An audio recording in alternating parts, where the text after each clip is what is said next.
So ayan mga idol. So may naayos tayong isang Mio Sporty dito. Yan. Tapos nilinis natin yung yung tangke nilinis natin. Sa tong big carb niya.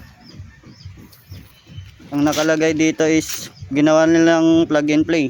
So binili nila tapos salpak agad. Hindi sila gumamit ng ganito, mga jettings. Para mas maganda sana yung kalalabasan. Saan magpapa hit kami dito. Ano?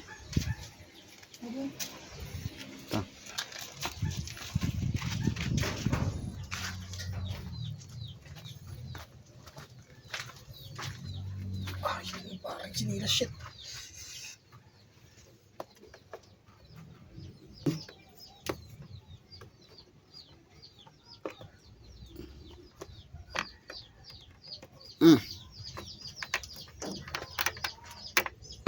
Come. Yan. Tsaka natin papaanda rin. Be careful when you drive. Ayan na. Tumulo na yung gasolina niya.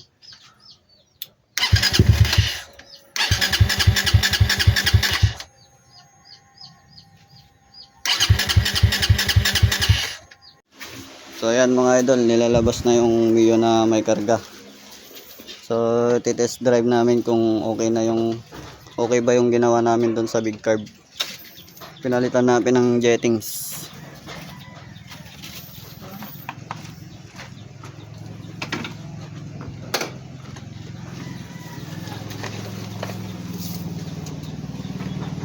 Nasa temporary pa lang, di pa namin nilagay lahat yung mga flarings.